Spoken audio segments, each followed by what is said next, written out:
दोस्तों, स्वागत है आपका हमारे चैनल आर के वर्मा में। दोस्तों, काशी यात्रा में गंगाराम पटेल और बुलाखीराम नाई जिस शहर में रात्रि विश्राम के लिए ठहरे, वहां बुलाखीराम ने फिर एक अनोखा दृश्य देखा। उसने देखा कि शहर के बहुत से धनीमानी सम्मानित लोग एक युवक को अपने कंधों पर उठाए उसकी जय जयकार करते हुए बाजार से गुजर रहे थे। युवक अपना हाथ हिलाकर उनका अभिवादन स्वीकार कर रहा था। यह दृश्य देखकर बुलाखीराम वापस लौट पड़ा। रात को भोजन आदि से निवृत्त होकर बुलाखी ने यह घटना गंगाराम पटेल को सुनाकर उसका रहस्य भेदन करने के लिए कहा, तो गंगाराम बोले, बुलाखी, इस घटना का रहस्य जानने से पहले मैं तुझे एक कहानी सुनाता हूँ। पहले उस कहानी को सुन लो। कथा के समापन पर इसका रहस्य अपने आप उजागर हो जाएगा। तो सुनाइए न पटेल जी वह कहानी। मैं तो बहुत बेताबी से उस कहानी को सुनने के लिए उत्सुक हो रहा हूँ, बुलाखीराम ने कहा। बुलाखी, अब से कुछ वर्ष पूर्व इस नगर में एक गरीब आदमी रहता था। उसका नाम था जीवाराम। जीवाराम दिन रात हाड़तोड़ मेहनत करता था, फिर भी उसे और उसके परिवार को बड़ी मुश्किल से ही भोजन मिल पाता था। जीवाराम की पत्नी का नाम था गुलकदी। वह अपने नाम के ही अनुकूल बहुत मृदु स्वभाव की थी। दूसरे लोगों के घरों में चौका बर्तन का काम करके वह अपने पति की मदद में लगी रहती थी। उन दोनों के एक बेटा भी था, जिसका नाम दयाराम था, लेकिन लोग उसे तीसमार खां कहकर संबोधित करते थे। दयाराम भी अपने इस नाम को सुनकर खुश होता था। अब तीसमार खां उसका नाम कैसे पड़ा, यह भी सुनो। एक बार उसने झाड़ू से चौके में बैठी 30 मक्खियां एक ही झपट्टे में मार डाली थीं, बस तभी से उसका नाम पड़ गया तीसमार खां। यह परिवार जैसे तैसे करके अपना गुजारा चला ही रहा था कि एक दिन तकदीर की मार इस परिवार पर टूट पड़ी। नगर के उस क्षेत्र में हैजे की बीमारी फूट पड़ी, जिसमें जीवाराम की मृत्यु हो गई। दयाराम उर्फ तीसमार खां की उम्र उस समय 10 वर्ष की थी। पति की मृत्यु के बाद कुछ दिन तक तो गुलकंदी अपने पति द्वारा जोड़ी हुई थोड़ी सी संचित पूंजी से अपने परिवार का भरण पोषण करती रही, लेकिन जब सारी पूंजी समाप्त हो गई तो वह भी अपने पति की तरह मेहनत मजदूरी करके अपने परिवार का पेट पालने लगी। धीरे धीरे उसके पति को मरे हुए 10 साल का समय व्यतीत हो गया। तीसमार खां 20 साल का एक गबरू युवक बन गया। उसकी माता ने एक दिन उसे समझाया, बेटा दयाराम, अब तू 20 वर्ष का हो चुका है। अब तक मैं जैसे तैसे करके तेरा और अपना पेट भरती रही, किंतु अब मेरे हाथ पैर जवाब देने लगे हैं। अब तुझे चाहिए कि कहीं नौकरी या मेहनत मजदूरी का काम पकड़ ले और परिवार को चलाने में मेरी मदद कर। दयाराम उर्फ तीसमार खां ने मां के सामने तो अपनी सहमति व्यक्त कर दी, किंतु उसने न तो कोई नौकरी तलाश की और न किसी मेहनत मजदूरी पर गया। जाता भी तो कैसे? दरअसल वह एक आलसी और कामचोर व्यक्ति बन गया था। वह नौकरी करना ही नहीं चाहता था, क्योंकि मां की कमाई से उसके खाने पीने का प्रबंध हो ही जाता था। लेकिन कुछ समय बाद उसकी मां ने जब उसे ज्यादा प्रताड़ित किया तो वह कोई नौकरी ढूंढने के लिए तैयार हो गया। एक दिन वह राजदरबार में पहुंच गया। वहां उसने हाथ जोड़कर राजा से विनती की, अन्नदाता, मैं आपके राज्य का एक बेरोजगार युवक हूं। मैं आपसे यह विनती करने के लिए आया हूं कि आप मुझे कोई नौकरी दे दीजिए। कोई और दिन होता तो राजा उसे दुत्कार देता। ऐसे न जाने कितने बेरोजगार नौजवान रोज ही उसके दरबार में नौकरी पाने की फरियाद करने के लिए आते थे, लेकिन आज के दिन राजा विशेष रूप से प्रसन्न था। उसकी रानी ने उसे बताया था कि शीघ्र ही उसकी कोख से उसकी संतान जन्म लेने वाली है, इसलिए उसने बड़े विनोद भरे भाव में कहा, दे देंगे भई, तुम्हें नौकरी भी दे देंगे, पर पहले अपना नाम तो बताओ। यह भी बताओ कि तुम्हारे अंदर विशेषता क्या है। अन्नदाता तीसमार खां ने कहा, लोग मुझे तीसमार खां के नाम से पुकारते हैं। अब मेरा यह नाम कितना सार्थक है, यह तो वक्त आने पर ही पता चलेगा, पर मैं आपको यह विश्वास दिलाता हूँ कि जब भी आप मुझे कोई असंभव काम सौंपेंगे, मैं दिलोजान से उसे पूरा करने की कोशिश करूंगा। ठीक है, राजा बोला, आज से हमने तुम्हें राजकीय सेवा के लिए नियुक्त किया। तुम्हारा वेतन होगा 100 रुपये प्रतिदिन। किसी दिन वक्त आने पर हम तुम्हारे कौशल का इम्तिहान लेंगे। इस तरह तीसमार खां राजकीय सेवा में नियुक्त हो गया। बढ़िया वेतन और कामधंधा कुछ नहीं। तीसमार खां के तो पौ 12 हो गए। कुछ ही दिनों में उसने अपना पुराना कच्चा मकान तुड़वा कर रहने के लिए शानदार हवेली बनवा ली। उसकी मां ने भी अब दूसरों के यहाँ काम पर जाना छोड़ दिया और संभ्रांत गृहिणियों की तरह अपने घर में रहने लगी। लेकिन तीसमार खां की उन्नति से अनेक राजदरबारी उससे ईर्ष्या करने लगे। वे सोचने लगे कि कब मौका मिले और कब तीसमार खां को नीचा दिखाएं। संयोगवश शीघ्र ही एक मौका उनके हाथ लग भी गया। राज्य के एक हिस्से में कई दिनों से कुछ डाकू सक्रिय हो गए थे। उन्होंने लूटपाट आरंभ कर दी थी। राजा के सिपाही उन्हें पकड़ने में नाकामयाब हो रहे थे। डाकुओं का हौसला इतना हो गया कि ये लोग अब दिनदहाड़े डाका डालने लगे थे। राजा का प्रशासन इनके सामने असहाय होकर रह गया था। जब जनता में त्राहित्राही मचने लगी और वहां के लोग फरियादें करने राजा के पास पहुंचने लगे, तो राजा ने अपनी राजसभा बुलाई और दरबारियों से सलाह ली कि उन डाकुओं को कैसे पकड़ा जाए। इस पर गहन मंथन होने लगा।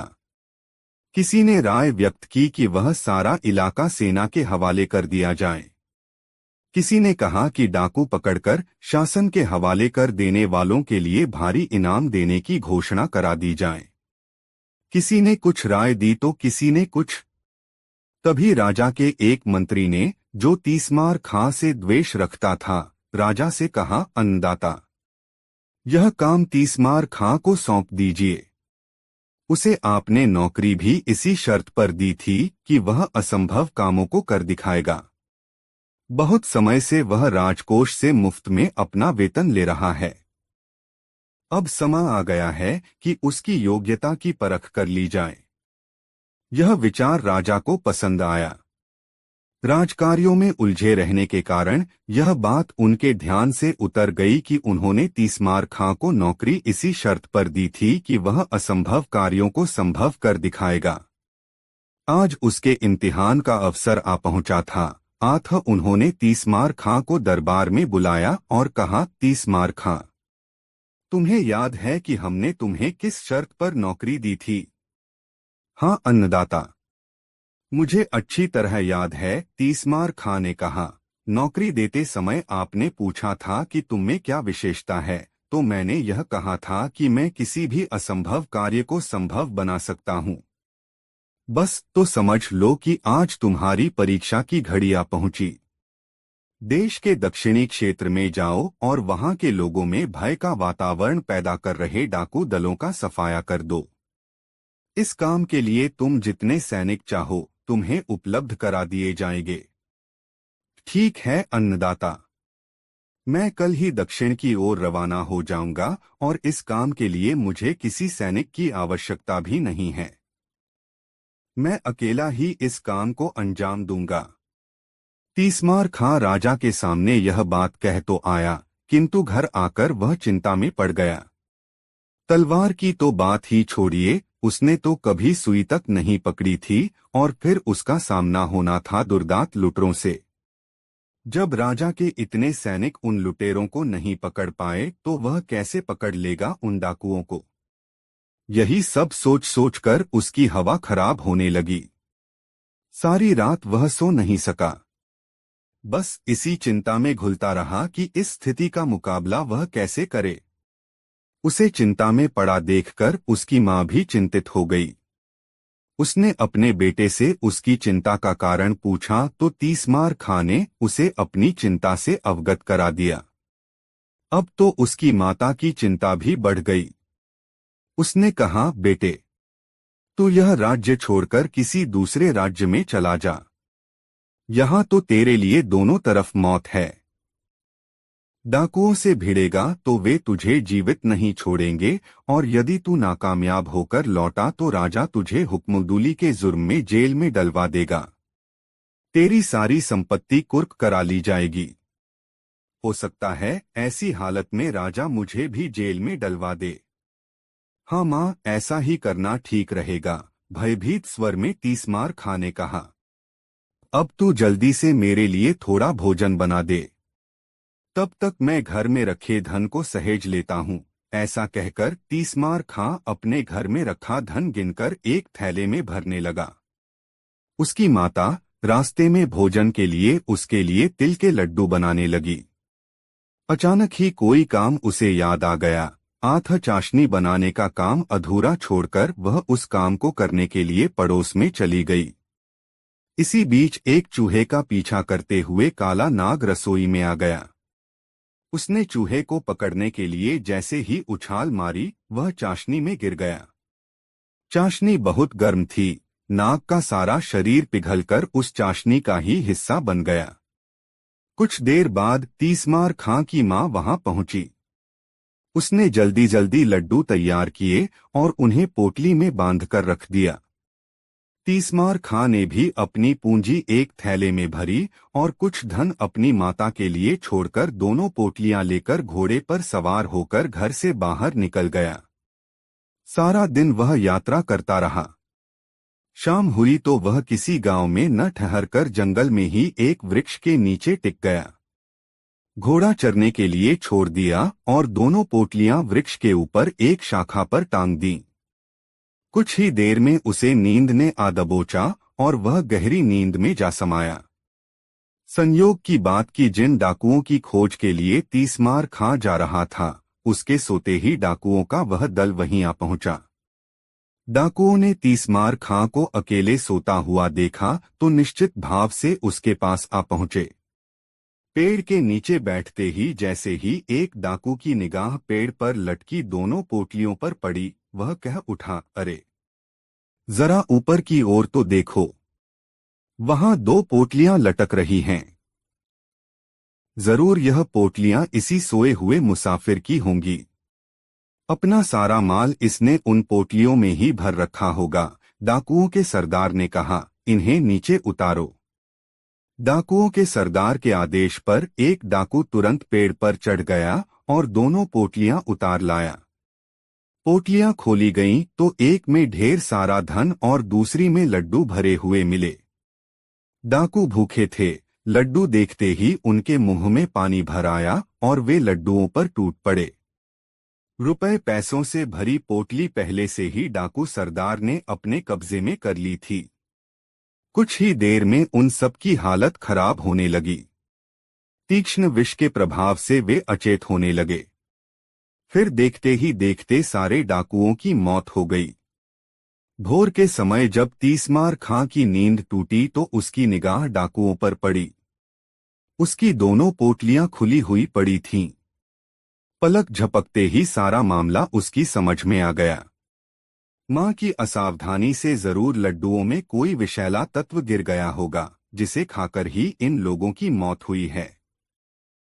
बस फिर क्या था? उसने तलवार निकाली और उन मरे हुए डाकुओं के सिर काटने शुरू कर दिए। डाकू संख्या में 30 थे। तीसमार खां ने उन सबके सिर इकट्ठे किए और दो बड़े बड़े थैलों में भर लिए। डाकुओं के पास भी जो कुछ निकला वह उसने अपने कब्जे में कर लिया। फिर वह डाकुओं के धड़ वहीं पड़ा छोड़कर वापस अपने नगर में लौट आया।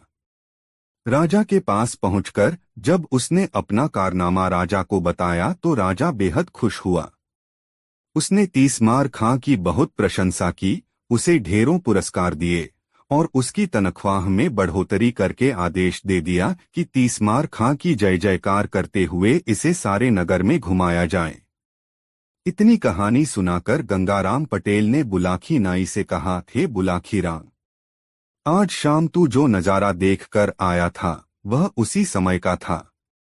नागरिकों के कंधे पर जो व्यक्ति बैठा था वह दयाराम उर्फ तीसमार खां ही था। उसके पीछे पीछे जो लोग उसकी जय जयकार कर रहे थे वे शहर के धनी मानी व्यक्ति और राज कर्मचारी थे। उनमें वह मंत्री भी था जिसने 30 मार खां के विरुद्ध राजा को उकसाया था। अब बता, तेरी शंका का समाधान हो गया ना? हाँ पटेल जी, हो गया। अब आप भी सोइए और मैं भी सोता हूँ, कल फिर से यात्रा करनी है।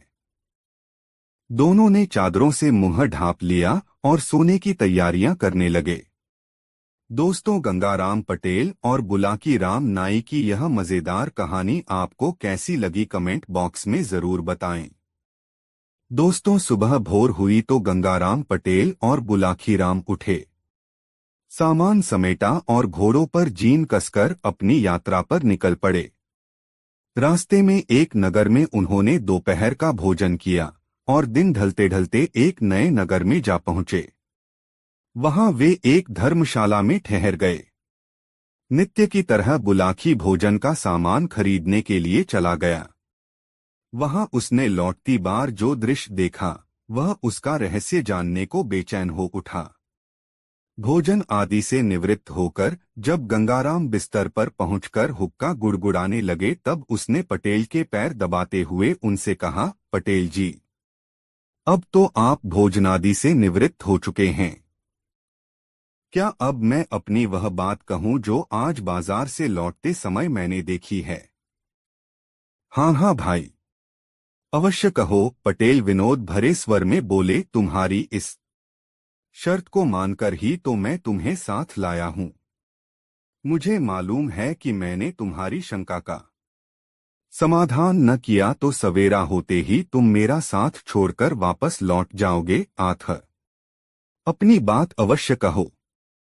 पटेल जी, आज जब मैं बाजार से सामान खरीदकर वापस लौट रहा था तो मैंने एक दुकान के बाहर भीड़ जुटी हुई देखी।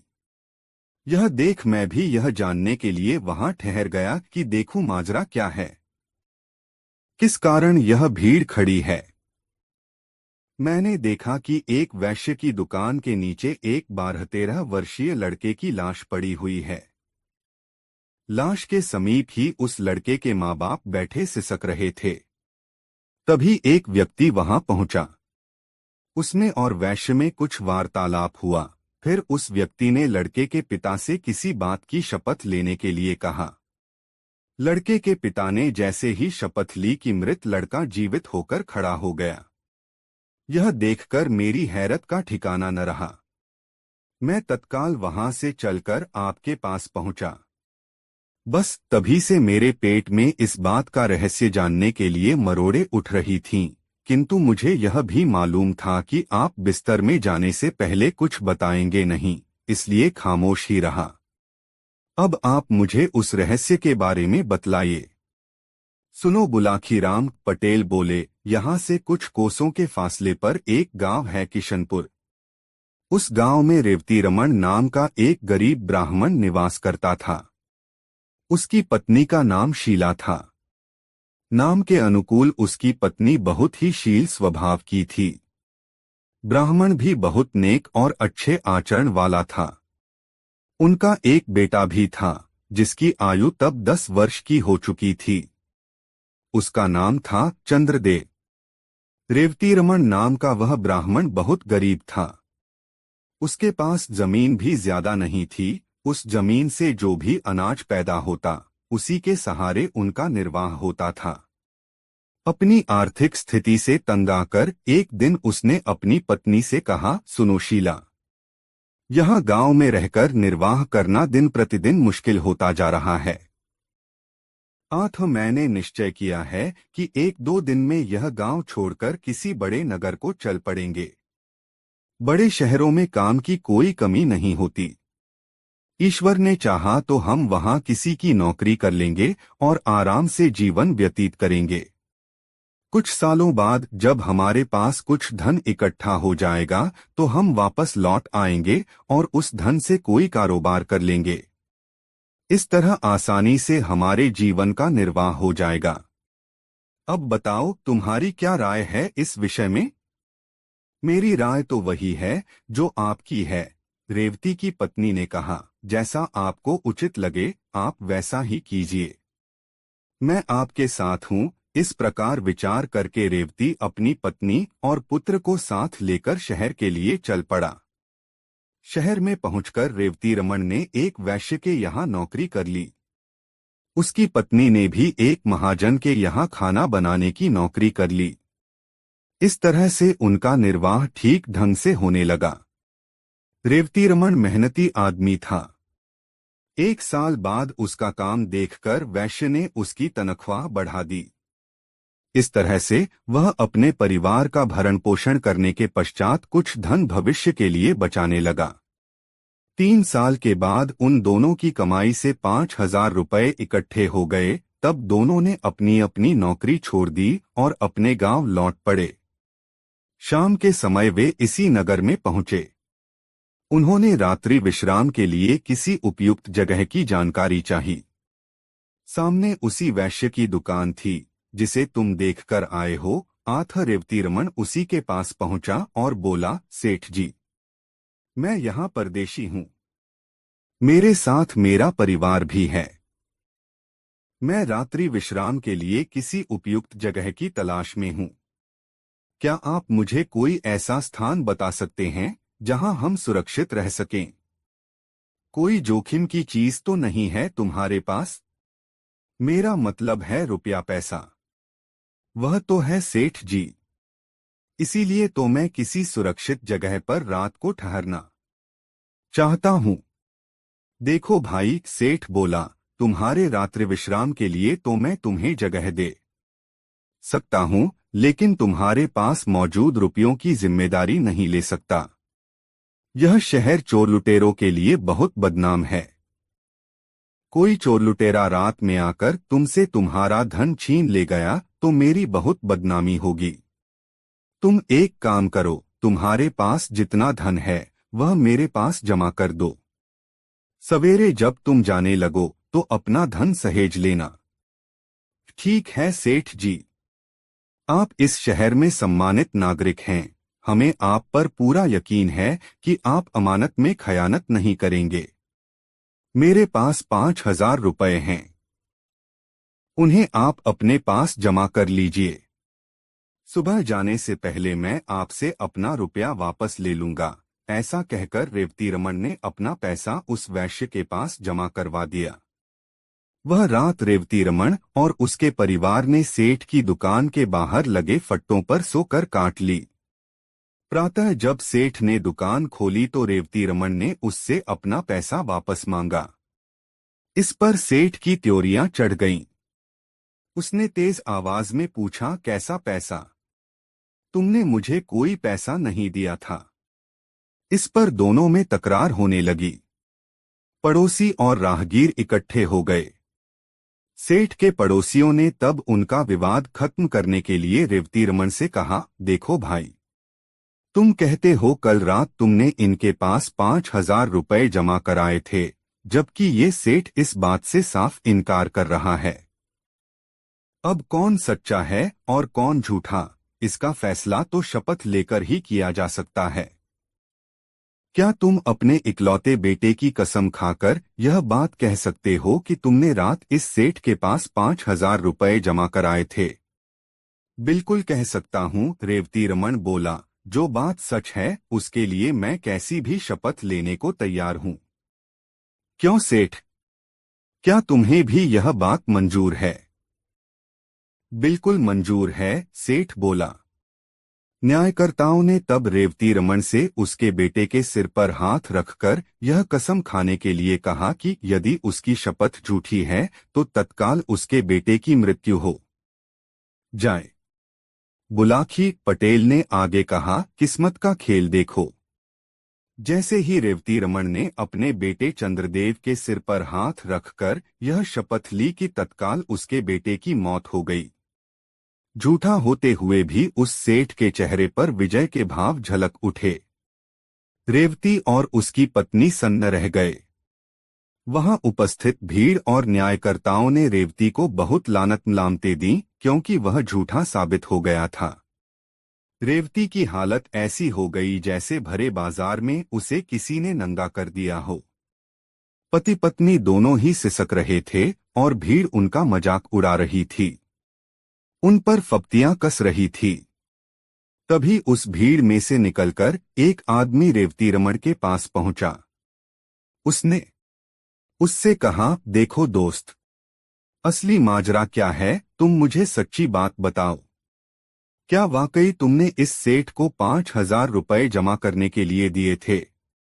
रेवती रमण बोला, यह बात मैं कई बार दोहरा चुका हूं, लेकिन किसी को यकीन ही नहीं हो रहा, उल्टा सभी लोग मुझे ही बेईमान करार दे रहे हैं।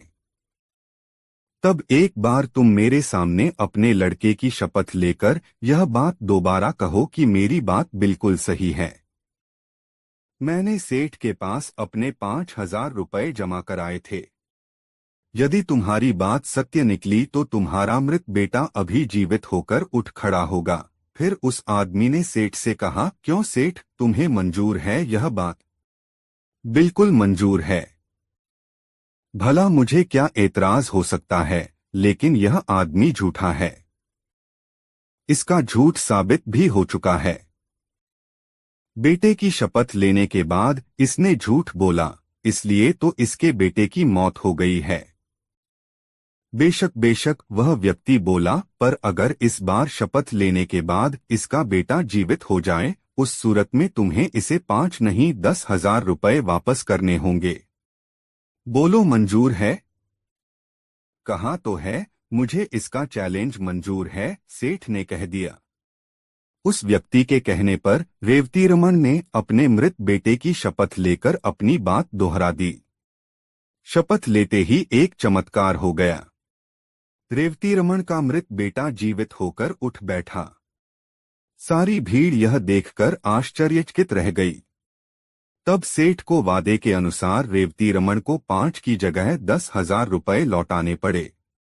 इतनी कहानी सुनाकर गंगाराम पटेल ने आगे कहा, बुलाखी, औरों की तरह तुझे भी इस बात पर जरूर आश्चर्य हो रहा होगा कि आखिर वह व्यक्ति था कौन, जिसने न सिर्फ रेवती रमण के बेटे चंद्रदेव को जीवित किया, अपितु जिसने सेठ से उसे दोगुना धन वापस दिलवाया। तो सुन, मानव के वेश में वह व्यक्ति साक्षात कलियुग था, जो अपने कलिकाल का प्रभाव लोगों को दिखाना चाहता था।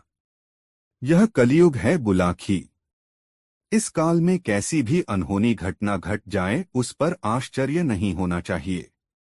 आज तू जिस दृश्य को देखकर आया था, वह वही दृश्य था। उम्मीद है अब तेरी जिज्ञासा शांत हो गई होगी। आथा, अब मुझे भी सोने दे और खुद भी सो रहा है। कल प्रातः फिर से काशी यात्रा के लिए चलना है। कहकर पटेल ने आंखें मूंद लीं और निद्रारानी की गोद में समा गए। करवट बदलकर बुलाखी नाई भी सो गया।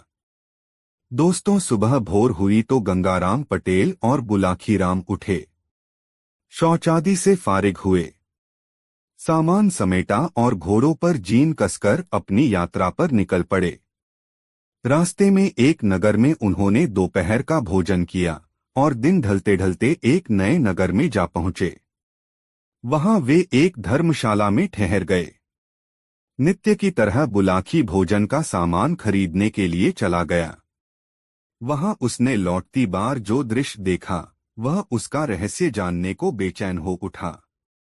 भोजन आदि से निवृत्त होकर जब गंगाराम बिस्तर पर पहुंचकर हुक्का गुड़गुड़ाने लगे, तब उसने पटेल के पैर दबाते हुए उनसे कहा, पटेल जी, अब तो आप भोजनादि से निवृत्त हो चुके हैं।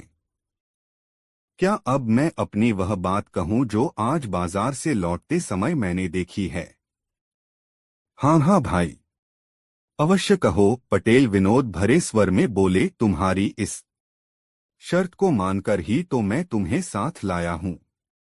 मुझे मालूम है कि मैंने तुम्हारी शंका का समाधान न किया तो सवेरा होते ही तुम मेरा साथ छोड़कर वापस लौट जाओगे। आथ, अपनी बात अवश्य कहो। पटेल जी, आज जब मैं बाजार से सामान खरीदकर वापस लौट रहा था तो मैंने एक दुकान के बाहर भीड़ जुटी हुई देखी। यह देख मैं भी यह जानने के लिए वहां ठहर गया कि देखूं माजरा क्या है, किस कारण यह भीड़ खड़ी है। मैंने देखा कि एक वैश्य की दुकान के नीचे एक 12-13 वर्षीय लड़के की लाश पड़ी हुई है। लाश के समीप ही उस लड़के के माँ बाप बैठे सिसक रहे थे। तभी एक व्यक्ति वहां पहुंचा। उसमें और वैश्य में कुछ वार्तालाप हुआ। फिर उस व्यक्ति ने लड़के के पिता से किसी बात की शपथ लेने के लिए कहा। लड़के के पिता ने जैसे ही शपथ ली कि मृत लड़का जीवित होकर खड़ा हो गया। यह देखकर मेरी हैरत का ठिकाना न रहा। मैं तत्काल वहां से चलकर आपके पास पहुंचा। बस तभी से मेरे पेट में इस बात का रहस्य जानने के लिए मरोड़े उठ रही थीं, किंतु मुझे यह भी मालूम था कि आप बिस्तर में जाने से पहले कुछ बताएंगे नहीं, इसलिए खामोश ही रहा। अब आप मुझे उस रहस्य के बारे में बतलाइए। सुनो, बुलाखीराम पटेल बोले, यहाँ से कुछ कोसों के फासले पर एक गांव है किशनपुर। उस गांव में रेवती रमन नाम का एक गरीब ब्राह्मण निवास करता था। उसकी पत्नी का नाम शीला था। नाम के अनुकूल उसकी पत्नी बहुत ही शील स्वभाव की थी। ब्राह्मण भी बहुत नेक और अच्छे आचरण वाला था। उनका एक बेटा भी था, जिसकी आयु तब 10 वर्ष की हो चुकी थी। उसका नाम था चंद्रदेव। रेवती रमन नाम का वह ब्राह्मण बहुत गरीब था। उसके पास जमीन भी ज्यादा नहीं थी। उस जमीन से जो भी अनाज पैदा होता, उसी के सहारे उनका निर्वाह होता था। अपनी आर्थिक स्थिति से तंग आकर एक दिन उसने अपनी पत्नी से कहा, सुनो शीला, यहाँ गांव में रहकर निर्वाह करना दिन प्रतिदिन मुश्किल होता जा रहा है। मैंने निश्चय किया है कि 1-2 दिन में यह गांव छोड़कर किसी बड़े नगर को चल पड़ेंगे। बड़े शहरों में काम की कोई कमी नहीं होती। ईश्वर ने चाहा तो हम वहां किसी की नौकरी कर लेंगे और आराम से जीवन व्यतीत करेंगे। कुछ सालों बाद जब हमारे पास कुछ धन इकट्ठा हो जाएगा तो हम वापस लौट आएंगे और उस धन से कोई कारोबार कर लेंगे। इस तरह आसानी से हमारे जीवन का निर्वाह हो जाएगा। अब बताओ, तुम्हारी क्या राय है इस विषय में? मेरी राय तो वही है जो आपकी है, रेवती की पत्नी ने कहा। जैसा आपको उचित लगे आप वैसा ही कीजिए। मैं आपके साथ हूँ। इस प्रकार विचार करके रेवती अपनी पत्नी और पुत्र को साथ लेकर शहर के लिए चल पड़ा। शहर में पहुंचकर रेवती रमन ने एक वैश्य के यहाँ नौकरी कर ली। उसकी पत्नी ने भी एक महाजन के यहाँ खाना बनाने की नौकरी कर ली। इस तरह से उनका निर्वाह ठीक ढंग से होने लगा। रेवती रमन मेहनती आदमी था। 1 साल बाद उसका काम देखकर वैश्य ने उसकी तनख्वाह बढ़ा दी। इस तरह से वह अपने परिवार का भरण पोषण करने के पश्चात कुछ धन भविष्य के लिए बचाने लगा। 3 साल के बाद उन दोनों की कमाई से 5,000 रुपये इकट्ठे हो गए। तब दोनों ने अपनी अपनी नौकरी छोड़ दी और अपने गांव लौट पड़े। शाम के समय वे इसी नगर में पहुंचे। उन्होंने रात्रि विश्राम के लिए किसी उपयुक्त जगह की जानकारी चाही। सामने उसी वैश्य की दुकान थी जिसे तुम देखकर आए हो। रेवती रमन उसी के पास पहुंचा और बोला, सेठ जी, मैं यहाँ परदेशी हूँ। मेरे साथ मेरा परिवार भी है। मैं रात्रि विश्राम के लिए किसी उपयुक्त जगह की तलाश में हूँ। क्या आप मुझे कोई ऐसा स्थान बता सकते हैं जहां हम सुरक्षित रह सकें? कोई जोखिम की चीज तो नहीं है तुम्हारे पास? मेरा मतलब है रुपया पैसा। वह तो है सेठ जी। इसीलिए तो मैं किसी सुरक्षित जगह पर रात को ठहरना चाहता हूँ। देखो भाई, सेठ बोला, तुम्हारे रात्रि विश्राम के लिए तो मैं तुम्हें जगह दे सकता हूँ, लेकिन तुम्हारे पास मौजूद रुपयों की जिम्मेदारी नहीं ले सकता। यह शहर चोर लुटेरों के लिए बहुत बदनाम है। कोई चोर लुटेरा रात में आकर तुमसे तुम्हारा धन छीन ले गया तो मेरी बहुत बदनामी होगी। तुम एक काम करो, तुम्हारे पास जितना धन है वह मेरे पास जमा कर दो। सवेरे जब तुम जाने लगो तो अपना धन सहेज लेना। ठीक है सेठ जी। आप इस शहर में सम्मानित नागरिक हैं, हमें आप पर पूरा यकीन है कि आप अमानत में खयानत नहीं करेंगे। मेरे पास 5,000 रुपए हैं, उन्हें आप अपने पास जमा कर लीजिए। सुबह जाने से पहले मैं आपसे अपना रुपया वापस ले लूंगा। ऐसा कहकर रेवतीरमण ने अपना पैसा उस वैश्य के पास जमा करवा दिया। वह रात रेवतीरमण और उसके परिवार ने सेठ की दुकान के बाहर लगे फट्टों पर सोकर काट ली। प्रातः जब सेठ ने दुकान खोली तो रेवतीरमण ने उससे अपना पैसा वापस मांगा। इस पर सेठ की त्योरियां चढ़ गईं। उसने तेज आवाज में पूछा, कैसा पैसा? तुमने मुझे कोई पैसा नहीं दिया था। इस पर दोनों में तकरार होने लगी। पड़ोसी और राहगीर इकट्ठे हो गए।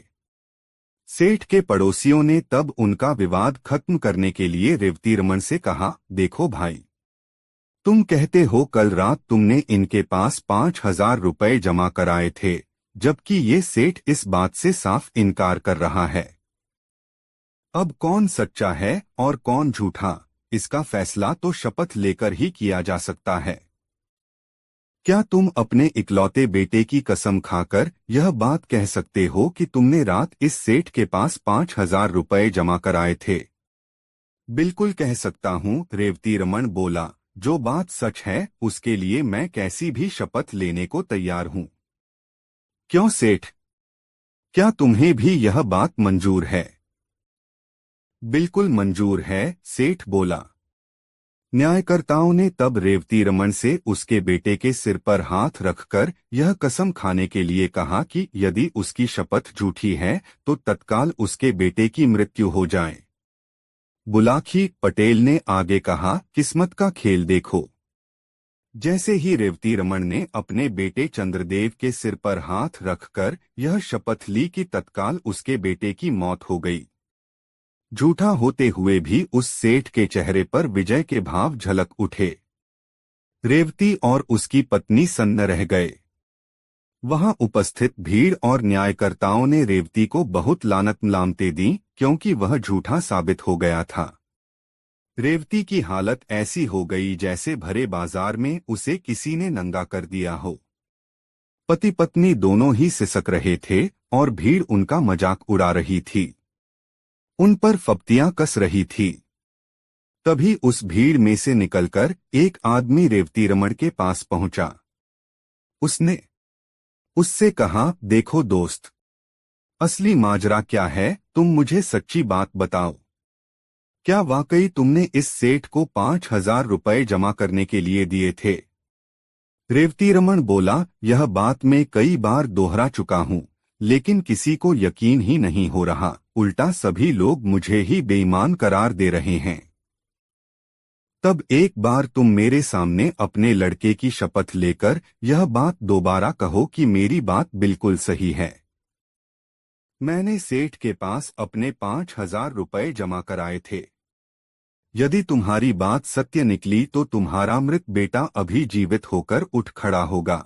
फिर उस आदमी ने सेठ से कहा, क्यों सेठ, तुम्हें मंजूर है यह बात? बिल्कुल मंजूर है। भला मुझे क्या एतराज हो सकता है, लेकिन यह आदमी झूठा है। इसका झूठ साबित भी हो चुका है। बेटे की शपथ लेने के बाद इसने झूठ बोला, इसलिए तो इसके बेटे की मौत हो गई है। बेशक बेशक वह व्यक्ति बोला, पर अगर इस बार शपथ लेने के बाद इसका बेटा जीवित हो जाए, उस सूरत में तुम्हें इसे 5 नहीं 10,000 रुपए वापस करने होंगे। बोलो मंजूर है? कहा तो है, मुझे इसका चैलेंज मंजूर है, सेठ ने कह दिया। उस व्यक्ति के कहने पर रेवतीरमण ने अपने मृत बेटे की शपथ लेकर अपनी बात दोहरा दी। शपथ लेते ही एक चमत्कार हो गया। रेवतीरमण का मृत बेटा जीवित होकर उठ बैठा। सारी भीड़ यह देखकर आश्चर्यचकित रह गई। तब सेठ को वादे के अनुसार रेवतीरमण को 5 की जगह 10,000 रुपए लौटाने पड़े। इतनी कहानी सुनाकर गंगाराम पटेल ने आगे कहा, बुलाकी, औरों की तरह तुझे भी इस बात पर जरूर आश्चर्य हो रहा होगा कि आखिर वह व्यक्ति था कौन। जिसने न सिर्फ रेवतीरमण के बेटे चंद्रदेव को जीवित किया अपितु जिसने सेठ से उसे दोगुना धन वापस दिलवाया। तो सुन, मानव के वेश में वह व्यक्ति साक्षात कलियुग था, जो अपने कलिकाल का प्रभाव लोगों को दिखाना चाहता था। यह कलियुग है बुलाखी। इस काल में कैसी भी अनहोनी घटना घट जाए उस पर आश्चर्य नहीं होना चाहिए। आज तू जिस दृश्य को देखकर आया था वह वही दृश्य था। उम्मीद है अब तेरी जिज्ञासा शांत हो गई होगी। आथा अब मुझे भी सोने दे और खुद भी सो रहा है। कल प्रातः फिर से काशी यात्रा के लिए चलना है। कहकर पटेल ने आंखें मूंद लीं और निद्रारानी की गोद में समा गए। करवट बदलकर बुलाकी नाई भी सो गया। दोस्तों, गंगाराम पटेल और बुलाकी राम नाई की यह मजेदार कहानी आपको कैसी लगी कमेंट बॉक्स में जरूर बताएं। दोस्तों, काशी यात्रा में बुलाखीराम नाई ने एक नए नगर में जो कुछ देखा उसका विवरण इस प्रकार है। बुलाखीराम ने देखा कि एक बहुत ही दरिद्र दीनहीन व्यक्ति से, जिसके वस्त्र फटे हुए थे, दाढ़ी बढ़ी हुई थी, राजा के 4 सिपाही राजा के पास ले जाने का आग्रह कर रहे थे, किंतु वह व्यक्ति बार बार उनसे राजा के पास न ले जाने का आग्रह कर रहा था। कौन था वह दरिद्र व्यक्ति? राजा के सिपाही क्यों उसे राजा के पास ले जाना चाहते थे और वह क्यों राजा के पास नहीं जाना चाहता था? इन्हीं बातों के विषय में सोचता हुआ बुलाखीराम वापस लौट आया। रात के समय जब दोनों ने भोजन कर लिया और बुलाखी ने पटेल का बिस्तर लगाकर उसके एक किनारे हुक्का भर कर रख दिया, तो पटेल ने बिस्तर पर बैठकर बुलाखी से पूछा, हाँ तो भाई बुलाखीराम, अब बताओ आज कौन सी नई बात इस शहर में देख आए? इस पर बुलाखीराम ने शाम के समय जो कुछ देखा था सब कह सुनाया। सुनकर पटेल ने कहा, भाई बुलाखीराम, यहाँ से पश्चिम की दिशा में 100 कोस की दूरी पर एक नगर है, धर्मपुर। उस नगर में राजबीर सिंह नाम का एक क्षत्रिय रहता था। उसकी पत्नी का नाम रामवती था। दोनों पति पत्नी आनंद से जीवन व्यतीत करते थे। कुछ दिन पश्चात ईश्वर की कृपा से उनके यहाँ एक पुत्र पैदा हुआ, जिसका नाम उन्होंने सुमन रखा। सुमन जैसे जैसे बड़ा हो गया, माता पिता का अत्यधिक लाड़ प्यार मिलने के कारण वह जिद्दी हो गया था। माता पिता भी क्योंकि उसकी हर जिद पूरी कर देते थे, आथा उसकी जिद करने की आदत बढ़ती ही गई। धीरे धीरे वह 20 वर्ष का नवयुवक हो गया। दैवयोग से उसी दौरान प्रकृति ने अपना प्रकोप दिखाया। एक भयंकर भूकंप उस शहर में आया, जिसके कारण न सिर्फ सुमन का मकान अपितु शहर की भी अधिकांश इमारतें तबाह हो गईं। सैकड़ों लोग मलबे के नीचे दबकर मर गए। हजारों लोग जख्मी हो गए। मरने वालों में सुमन के माता पिता भी थे। इस दारुण दुख के कारण सुमन के दिल पर भारी आघात लगा। उसने जैसे तैसे अपने माता पिता का अंतिम क्रिया कार्य संपन्न किया और फिर अपनी स्थिति पर विचार करने लगा। मकान तो रहने योग्य रहा ही नहीं था, धन भी उसके पास विशेष नहीं था। अब उसे यह चिंता हुई कि उसका गुजारा कैसे होगा। माँ बाप का लाडला होने के कारण कभी उसने ऐसा कोई काम सीखने का प्रयास ही नहीं किया था जो आगे चलकर उसकी जीविका उपार्जन करने में सहायक होता, और मेहनत मजदूरी का काम वह करना नहीं चाहता था। बुलाखी जब तक माता पिता द्वारा अर्जित धन उसके पास रहा, वह उससे अपना गुजारा चलाता रहा, किंतु जब वह धन समाप्त हो गया तो स्थिति भूखों मरने की आ पहुंची। तब उसने विचार किया कि यह नगर छोड़कर किसी दूसरे नगर में चलना चाहिए। इस नगर में तो सभी लोग उसे जानते हैं, इसलिए वह यहाँ भीख भी नहीं मांग सकता, लेकिन परदेश में ऐसी कोई दिक्कत नहीं है, वहाँ वह भीख मांगकर भी अपना गुजारा कर लेगा, तब भी उसे पहचानने वाला कोई नहीं है। ऐसा विचार कर वह अपना नगर छोड़कर परदेश के लिए चल पड़ा। सुमन लगातार 8 दिन एक ही दिशा में आगे बढ़ता रहा। उसे भूख लगती तो वह जंगली बेर या कंदमूल फल आदि तोड़कर खा लेता और किसी नदी या सरोवर का जल पीकर अपनी प्यास मिटा लेता। एक दिन वह एक ऐसे जंगल में पहुंचा जहां न कोई तालाब था और न कोई नदी। उसे प्यास लगी हुई थी। आठ वह पानी की तलाश में इधर उधर भटकने लगा। काफी दूर चलने पर उसे एक आम्रकुंज नजर आया। उस आम्रकुंज में सिर्फ आम के ही वृक्ष नहीं थे, दूसरे भी अनेक प्रकार के वृक्ष थे जिन पर फल लगे हुए थे। कुंज के बीचों बीच एक मनोरम सरोवर था, जिसमें नाना प्रकार के जलचर किलोले कर रहे थे। कुंज में पहुंचकर सुमन ने सबसे पहले तो सरोवर से भरपेट पानी पिया, फिर वृक्षों से कुछ फल तोड़े और अपनी क्षुधा शांत की। तत्पश्चात वह एक वृक्ष का सहारा लेकर भूमि पर बैठ गया। वह परिश्रम के कारण बुरी तरह से थका हुआ था। आठ जल्दी ही उसे नींद आई और वह सो गया। बुलाखी, वह आम्रकुंज परियों के राजा का था। उसने अपनी बेटी शबनम के लिए उस आम्रकुंज का निर्माण कराया था। परियों की शहजादी शबनम कभी कभी वहां अपनी सखियों के साथ सैर करने के लिए आती रहती थी। जिस दिन का यह वाकया है, उस दिन भी वह संयोग से अपनी सहेलियों के साथ वहां आई हुई थी। सुमन को जब उसने अपने आम्रकुंज में बेसुध सोए हुए देखा तो वह उस पर मोहित हो गई। परियों की शहजादी ने जब अपनी पायल झनझनाई तो उनके घुंघरुओं की आवाज सुनकर सुमन की निद्रा टूट गई। आंखें खोलकर देखा तो सामने एक परिजात को पाया। दोनों की आंखें चार हुई तो दोनों ही एक दूसरे के अदृश्य प्रेम में बंध गए। फिर तो उनमें देर तक बातें होती रहीं। परियों की शहजादी ने सुमन को अपना परिचय दिया और सुमन ने उससे अपनी दास्तां बयान कर दी। सुमन की दास्तां सुनकर परी शबनम का दिल पसीज उठा। उसे सुमन पर दया आ गई। उसने अपने गले से तावीज उतारा और उसे सुमन को देकर कहा, थे युवक, यह तावीज अपने पास रख लो।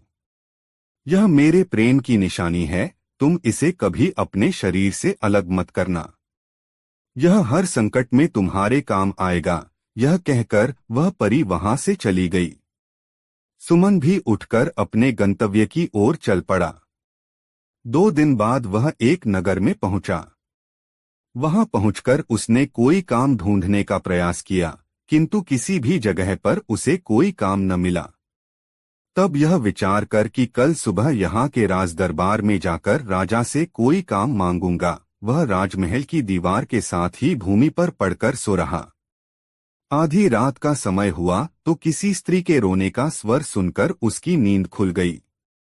वह विचार करने लगा कि अवश्य ही वह स्त्री किसी मुसीबत में है, चलकर देखना चाहिए कि उसे क्या कष्ट है। बुलाखी, उस स्त्री के रोने का स्वर वहां के राजा ने भी सुना था। वह उस समय जाग रहा था, यह देखने के लिए कि उस दुखियारी स्त्री को क्या तकलीफ है जो वह आधी रात को इस प्रकार विलाप कर रही है। राजा महल से निकलकर उस दिशा में चल पड़ा जिधर से रोने का स्वर आ रहा था। उधर सुमन भी राजा से पहले उस स्त्री के रोने की दिशा में चल दिया था। अब आगे आगे सुमन और पीछे पीछे राजा, दोनों उस स्त्री की खोज में चल पड़े। सुमन राजा से पहले उस स्त्री के पास पहुंचा। उस स्त्री ने अच्छे वस्त्राभूषण धारण किए हुए थे। सुमन ने उसके पास जाकर पूछा, हे देवी, तुम्हें क्या कष्ट है जो आधी रात के समय में इस प्रकार विलाप कर रही हो? यह सुनकर उस स्त्री ने रोना बंद कर दिया। वह बोली, मेरा दुख जानकर क्या करेगा बेटा? तू तो स्वयं ही इस नगर में कोई परदेशी जान पड़ता है। तेरी हालत भी किसी दीनहीन व्यक्ति जैसी दिखाई दे रही है। मेरा दुख तो वही व्यक्ति दूर कर सकता है जो हर तरह की सामर्थ्य रखता हो। हे देवी, सुनकर सुमन ने कहा, जब अपने मुख से मुझे बेटा कहा है तो अपने बेटे से अपना दुख जरूर कहो। भला बेटा माँ के काम नहीं आएगा तो कौन काम आएगा? रही दीनहीन होने की बात, मैं दीनहीन जरूर हूँ, यहाँ परदेशी भी हूँ, लेकिन सामर्थ्य में किसी से कम नहीं हूँ। तुम सेवा बताओ, मैं तत्काल उसे पूरी करने की कोशिश करूँगा। तो सुन बेटा, स्त्री बोली, मैं अपने दुख के लिए नहीं, यहाँ के राजा के दुख के लिए रो रही हूँ। मैं इस राज्य की राज्यलक्ष्मी हूँ। कल यहाँ के राजा का इंतकाल हो जाएगा, तब मुझे ऐसे प्रजापालक राजा का राजमहल त्याग कर कहीं अन्यत्र जाना पड़ेगा। मैं अब तक यहाँ बड़े आराम के साथ रह रही थी, किंतु कल के बाद न जाने मुझे कैसे राजा के यहाँ जाना पड़े, वह राजा मेरे साथ न जाने कैसा व्यवहार करे। इसी आशंका से मैं भयभीत हूँ और इस राजा की मृत्यु के शोक से बरबस ही मेरी रुलाई फूट पड़ रही है। इसी वजह से मेरे आंसू नहीं थम रहे। सुमन कहने लगा, हेमा, तुमने जो यह अजीब बात बताई कि कल यहाँ के राजा की मृत्यु हो जाएगी, मुझे बताओ तो कि उसकी मृत्यु कैसे होगी?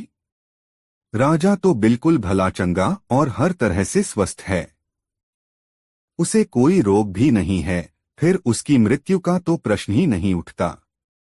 अरे मेरे भोले बेटे, राज्यलक्ष्मी बोली, मैंने यह कब कहा कि उसकी मृत्यु स्वाभाविक रूप में होगी?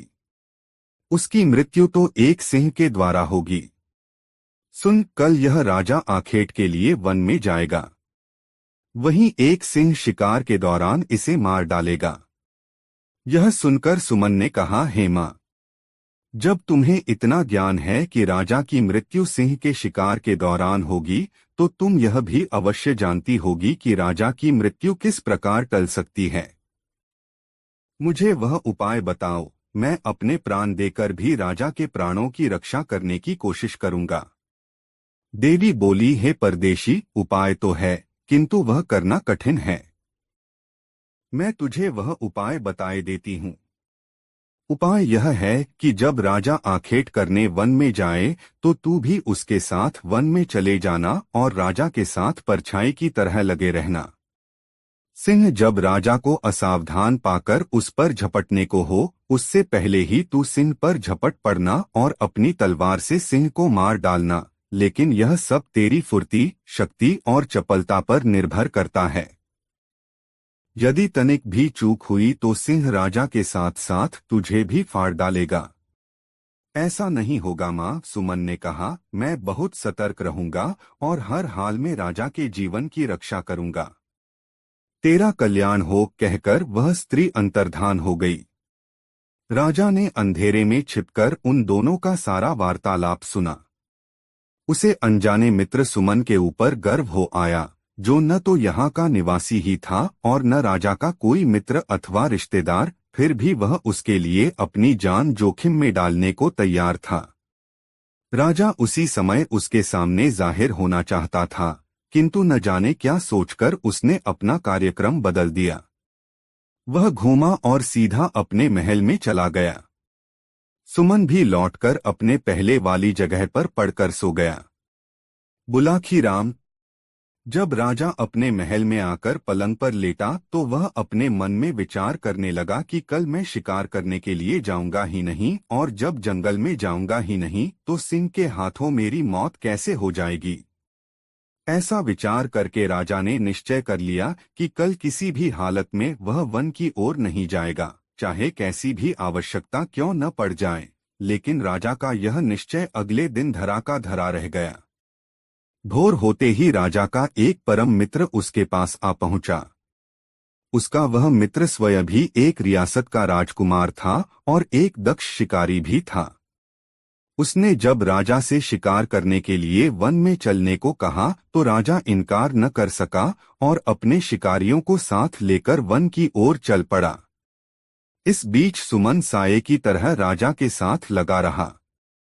उस बेचारे के पास कोई हथियार तो था नहीं, अतः उसने निश्चय कर लिया कि अपने हाथों से ही वह सिंह का मुकाबला करेगा।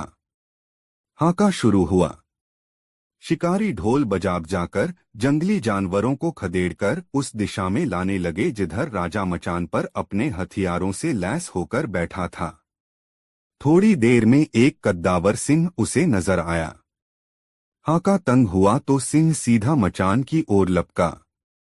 राजा ने निशाना बांधा और सिंह पर तीर छोड़ दिया, लेकिन दुर्भाग्यवश तीर सिंह की छाती में न लगकर उसकी पूंछ के समीप जा लगा। इससे सिंह उत्तेजित हो गया और उसने मचान की ओर छलांग लगा दी। इस बार राजा ने उसकी ओर अपना भाला फेंका जो सिंह की पीठ में जा धंसा। सिंह ने एक झुरझुरी सी ली अपनी पीठ लहराई और राजा का फेंका हुआ भाला उसकी पीठ से निकलकर नीचे गिर गया। इस बीच मचान के पास खड़ा सुमन मूकदर्शक की तरह खड़ा रहा। सिंह से नंगे हाथों भिड़ने का उसका हौसला न हुआ। तभी अचानक उसे याद हो आया कि परी शबन ने उसे एक ताबीज दिया था और कहा था कि यह ताबीज हर संकट में उसकी रक्षा करेगा। सुमन ने तब उस ताबीज को आजमाने का निश्चय कर लिया। उसने गले में लटके ताबीज को रगड़ा। रगड़ते ही तुरंत एक चमत्कार हुआ। शबन वहां प्रकट हुई और एक चमत्कारी तलवार उसे सौंपकर बोली, मुकाबला करो युवक, जीत तुम्हारी होगी। यह कहकर वह तुरंत ही अंतर्धान हो गई। सब कुछ इतनी जल्दी घटा कि राजा यह जान ही न सका कि कब परी वहां प्रकट हुई और कब अंतर्धान हो गई। बहरहाल सुमन के हाथों में तो अब एक अमोघ अस्त्र आ चुका था। अगली बार जब सिंह राजा की ओर उछला तो उसने एक भी पल का समय गवाए बिना तलवार सिंह के पेट में घुसेड़ दी। सिंह मरकर भूमि पर गिर पड़ा। सिंह के मरते ही राजा का आतंकित चेहरा फिर से खिल उठा। राजा के साथ गए सभी शिकारी भी शोर मचाने लगे कि राजा ने सिंह का शिकार कर लिया है। वह राजा की जय जयकार करने लगे। सुमन ने उनके आनंद में खलल डालना मुनासिब न समझा, अतः वह जिस प्रकार राजा के साथ आया था, राजा के लौटने से पहले ही शहर लौट गया। दूसरे दिन राजा को सुमन का ध्यान आया। उसने गंभीरता से मनन किया तो उसे मालूम हुआ कि सिंह की मृत्यु उसके भाले से नहीं, उस अनजान मददगार की तलवार से हुई थी, जो किसी देवदूत के समान अचानक ही वहां उसकी मदद के लिए पहुंच गया था। तब उसने सुमन को ढूंढकर लाने के लिए आदेश जारी कर दिए। दरअसल राजा सुमन को बुलाकर उसे सम्मानित करना चाहता था। वह चाहता था कि इस सेवा के बदले में वह उस युवक को सम्मान के साथ साथ कोई सम्मानीय पद भी अपने दरबार में दे, ताकि वह कुछ उऋण हो सके।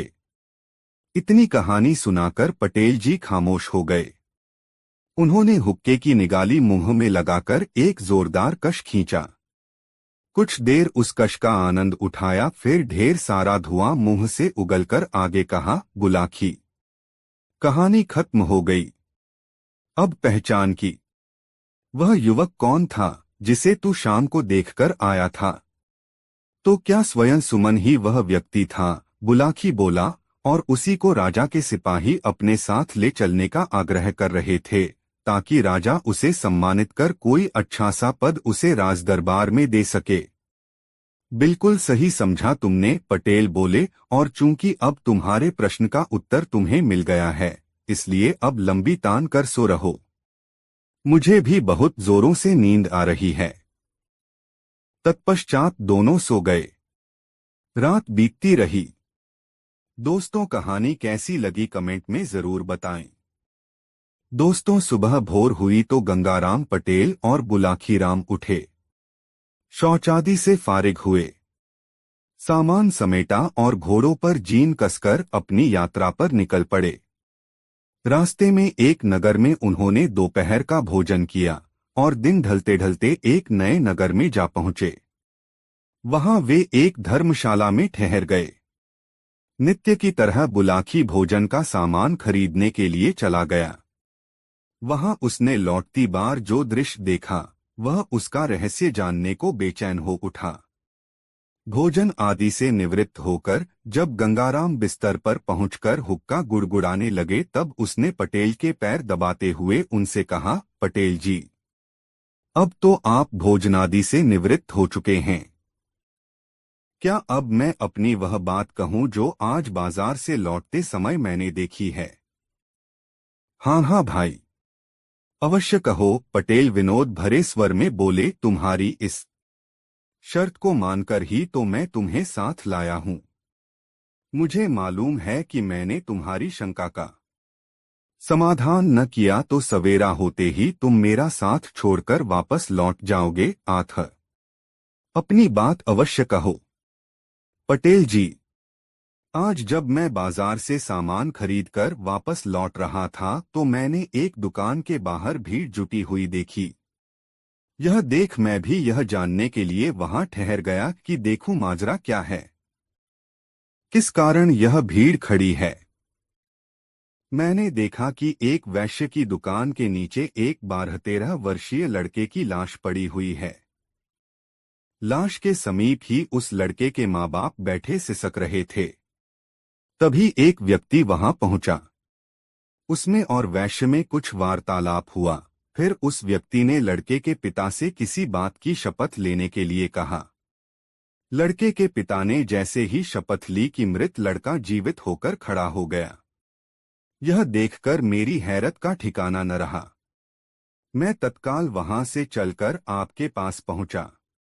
बस तभी से मेरे पेट में इस बात का रहस्य जानने के लिए मरोड़े उठ रही थीं, किंतु मुझे यह भी मालूम था कि आप बिस्तर में जाने से पहले कुछ बताएंगे नहीं, इसलिए खामोश ही रहा।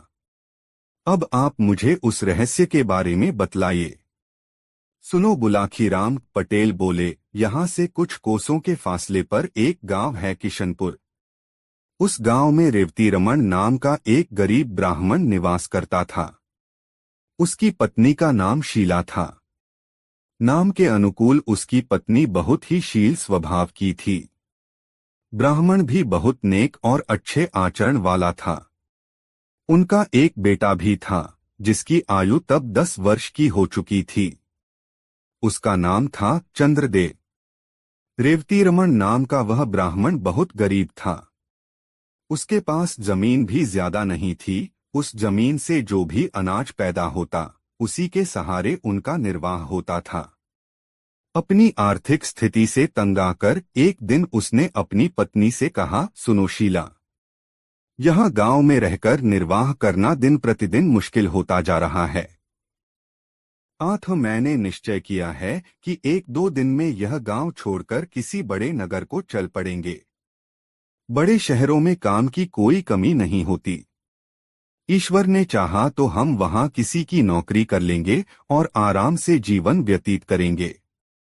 कुछ सालों बाद जब हमारे पास कुछ धन इकट्ठा हो जाएगा तो हम वापस लौट आएंगे और उस धन से कोई कारोबार कर लेंगे। इस तरह आसानी से हमारे जीवन का निर्वाह हो जाएगा। अब बताओ, तुम्हारी क्या राय है इस विषय में?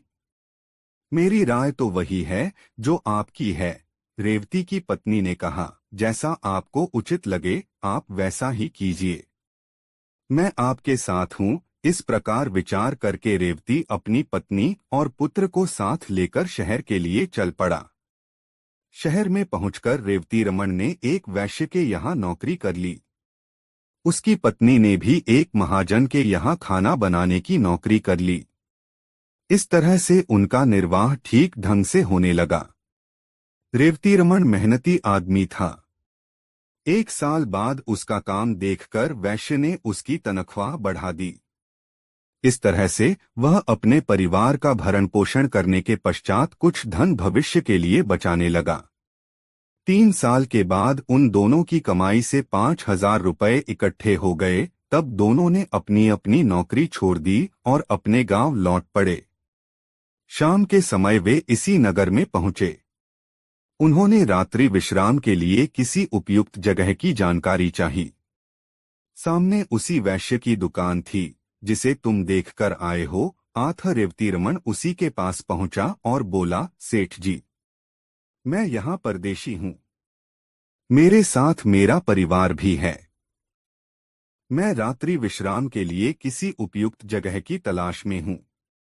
क्या आप मुझे कोई ऐसा स्थान बता सकते हैं जहां हम सुरक्षित रह सकें? कोई जोखिम की चीज तो नहीं है तुम्हारे पास? मेरा मतलब है रुपया पैसा। वह तो है सेठ जी। इसीलिए तो मैं किसी सुरक्षित जगह पर रात को ठहरना चाहता हूँ। देखो भाई, सेठ बोला, तुम्हारे रात्रि विश्राम के लिए तो मैं तुम्हें जगह दे सकता हूँ, लेकिन तुम्हारे पास मौजूद रुपयों की जिम्मेदारी नहीं ले सकता। यह शहर चोर लुटेरों के लिए बहुत बदनाम है। कोई चोर लुटेरा रात में आकर तुमसे तुम्हारा धन छीन ले गया तो मेरी बहुत बदनामी होगी। तुम एक काम करो, तुम्हारे पास जितना धन है वह मेरे पास जमा कर दो। सवेरे जब तुम जाने लगो तो अपना धन सहेज लेना। ठीक है सेठ जी। आप इस शहर में सम्मानित नागरिक हैं। हमें आप पर पूरा यकीन है कि आप अमानत में खयानत नहीं करेंगे। मेरे पास 5,000 रुपए हैं। उन्हें आप अपने पास जमा कर लीजिए। सुबह जाने से पहले मैं आपसे अपना रुपया वापस ले लूंगा। ऐसा कहकर रेवती रमन ने अपना पैसा उस वैश्य के पास जमा करवा दिया। वह रात रेवती रमन और उसके परिवार ने सेठ की दुकान के बाहर लगे फट्टों पर सोकर काट ली। प्रातः जब सेठ ने दुकान खोली तो रेवती रमन ने उससे अपना पैसा वापस मांगा। इस पर सेठ की त्योरियां चढ़ गईं। उसने तेज आवाज में पूछा, कैसा पैसा? तुमने मुझे कोई पैसा नहीं दिया था। इस पर दोनों में तकरार होने लगी। पड़ोसी और राहगीर इकट्ठे हो गए। सेठ के पड़ोसियों ने तब उनका विवाद खत्म करने के लिए रेवती रमन से कहा, देखो भाई, तुम कहते हो कल रात तुमने इनके पास 5,000 रुपए जमा कराए थे, जबकि ये सेठ इस बात से साफ इनकार कर रहा है। अब कौन सच्चा है और कौन झूठा, इसका फैसला तो शपथ लेकर ही किया जा सकता है। क्या तुम अपने इकलौते बेटे की कसम खाकर यह बात कह सकते हो कि तुमने रात इस सेठ के पास 5,000 रुपए जमा कराए थे? बिल्कुल कह सकता हूँ। रेवती रमन बोला, जो बात सच है उसके लिए मैं कैसी भी शपथ लेने को तैयार हूँ। क्यों सेठ, क्या तुम्हें भी यह बात मंजूर है? बिल्कुल मंजूर है, सेठ बोला। न्यायकर्ताओं ने तब रेवती रमन से उसके बेटे के सिर पर हाथ रखकर यह कसम खाने के लिए कहा कि यदि उसकी शपथ झूठी है तो तत्काल उसके बेटे की मृत्यु हो जाए। बुलाकी पटेल ने आगे कहा, किस्मत का खेल देखो। जैसे ही रेवती रमन ने अपने बेटे चंद्रदेव के सिर पर हाथ रखकर यह शपथ ली कि तत्काल उसके बेटे की मौत हो गई। झूठा होते हुए भी उस सेठ के चेहरे पर विजय के भाव झलक उठे। रेवती और उसकी पत्नी सन्न रह गए। वहां उपस्थित भीड़ और न्यायकर्ताओं ने रेवती को बहुत लानत-मलामतें दी क्योंकि वह झूठा साबित हो गया था। रेवती की हालत ऐसी हो गई जैसे भरे बाजार में उसे किसी ने नंगा कर दिया हो। पति पत्नी दोनों ही सिसक रहे थे और भीड़ उनका मजाक उड़ा रही थी, उन पर फप्तियां कस रही थी। तभी उस भीड़ में से निकलकर एक आदमी रेवती रमन के पास पहुंचा। उसने उससे कहा, देखो दोस्त, असली माजरा क्या है, तुम मुझे सच्ची बात बताओ। क्या वाकई तुमने इस सेठ को 5,000 रुपए जमा करने के लिए दिए थे? रेवती रमन बोला, यह बात मैं कई बार दोहरा चुका हूं, लेकिन किसी को यकीन ही नहीं हो रहा। उल्टा सभी लोग मुझे ही बेईमान करार दे रहे हैं। तब एक बार तुम मेरे सामने अपने लड़के की शपथ लेकर यह बात दोबारा कहो कि मेरी बात बिल्कुल सही है। मैंने सेठ के पास अपने 5,000 रुपए जमा कराए थे। यदि तुम्हारी बात सत्य निकली तो तुम्हारा मृत बेटा अभी जीवित होकर उठ खड़ा होगा। फिर उस आदमी ने सेठ से कहा, क्यों सेठ, तुम्हें मंजूर है यह बात? बिल्कुल मंजूर है। भला मुझे क्या एतराज हो सकता है, लेकिन यह आदमी झूठा है। इसका झूठ साबित भी हो चुका है। बेटे की शपथ लेने के बाद इसने झूठ बोला, इसलिए तो इसके बेटे की मौत हो गई है। बेशक बेशक वह व्यक्ति बोला, पर अगर इस बार शपथ लेने के बाद इसका बेटा जीवित हो जाए, उस सूरत में तुम्हें इसे 5 नहीं 10,000 रुपए वापस करने होंगे। बोलो मंजूर है? कहा तो है, मुझे इसका चैलेंज मंजूर है, सेठ ने कह दिया। उस व्यक्ति के कहने पर रेवती रमन ने अपने मृत बेटे की शपथ लेकर अपनी बात दोहरा दी। शपथ लेते ही एक चमत्कार हो गया। रेवती रमन का मृत बेटा जीवित होकर उठ बैठा। सारी भीड़ यह देखकर आश्चर्यचकित रह गई। तब सेठ को वादे के अनुसार रेवती रमन को 5 की जगह 10,000 रुपए लौटाने पड़े।